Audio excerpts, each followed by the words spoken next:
What's up, guys? Bullnose Zach here, and like I said, I was going to do a walk around of my 1980 F100 flareside. There she is. Had this thing for about 16 years. A little history, bought it from some folks as a shell. That's all it was a frame and a body.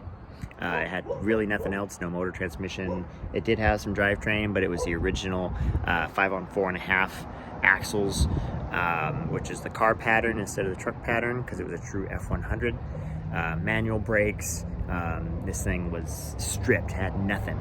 So I bought a 1986 rolled F150, took everything out of that. It had quite a few of the options, and I stuck it all in this truck, including the axles and everything else. It does have the original F100 springs, which makes it ride really nice and soft, but the F150 front and rear axles, it's got the 8.8 in the back. Also has a fuel injected 302 and an AOD overdrive transmission. So a quick walk around of this thing. I'll just I know you guys have seen it probably on the Instagram channel if you've been on there quite a bit since I got it running again.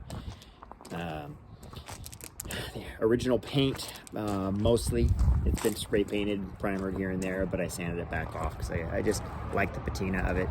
Most of the paint is failing. It was originally the candy apple red with the Ford silver. But I'll go inside here and show you guys what's going on. I'm still looking for some red door panels, but haven't found them yet.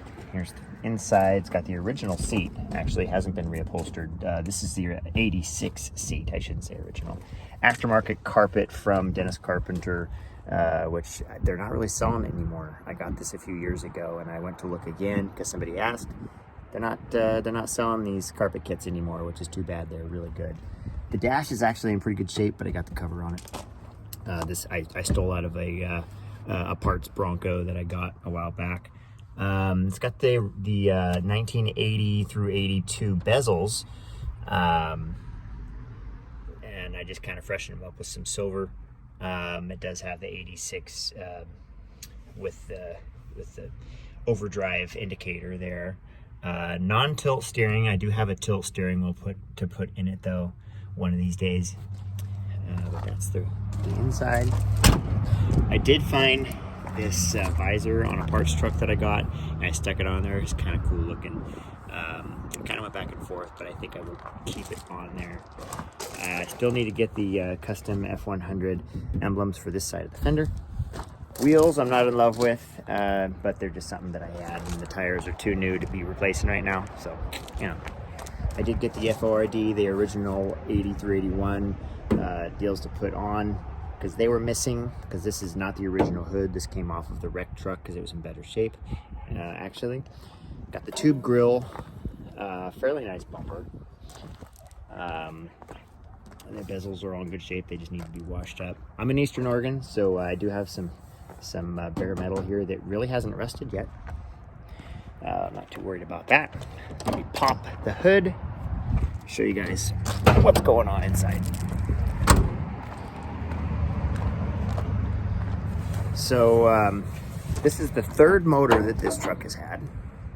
Fourth, actually. So it is just a stock 302. It's actually been board 60 over. I got this out of a parts truck over there, and it actually turned out to be basically brand new. I did a compression test on it, 185 psi per hole on this thing, and so it really doesn't get much better than that. I got this on here temporarily. I'm eventually going to move it over here or down here in a box, but I just got it right here. This is actually like a 93 kit right here, but I still need to extend it over to get it out of the way of everything. It does clear though.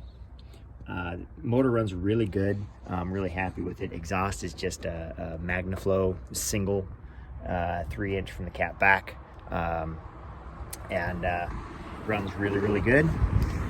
Let me just fire it up for you.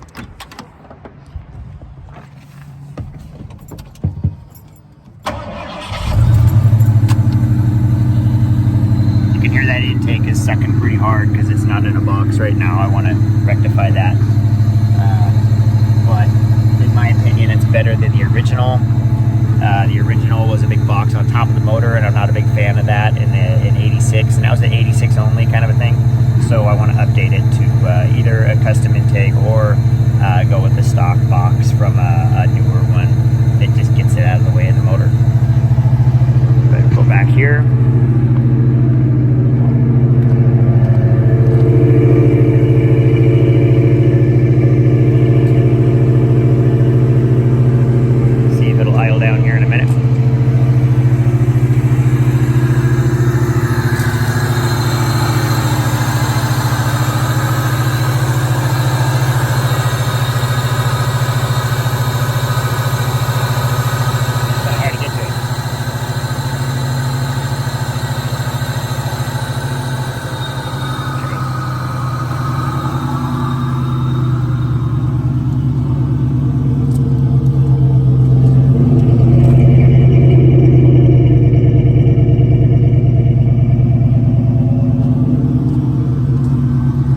So this is my favorite truck to drive. It's just really snappy, even though it's just a little small block. The thing doesn't weigh much at all.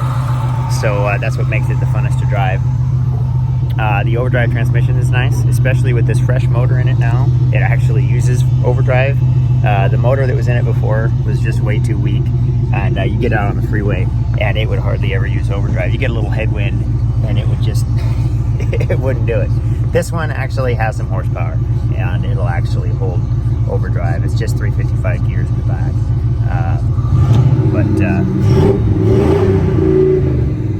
Runs really good, sounds really good. And yeah, it's just a solid little truck. My goal for this thing is to basically get the interior perfect. You know, I'll definitely, I want to get my tilt wheel in here. I'd love to get a headliner in this thing. I want to get the matching door panels with the actual locks. You know, little things like this rear view mirror is kind of messed up in the middle, you know, because that's the original. So, you know, get a lens back on this thing. You know, just little things. I want to get the interior really nice. I also want to get the engine compartment really nice. Other than that, I'm going to leave the paint how it is. I'll eventually get some better wheels for it that are a little bit more retro, and basically just drive the thing. I do need to redo the bed because it's plywood right now and it's rotten underneath, but they all are. So that's going to be on the list. So yeah, that's a walk around of this 1980 F100. Hope you guys like it. If you guys have a truck like this, send me a link. I'd love to check it out. And other than that, just have a good day.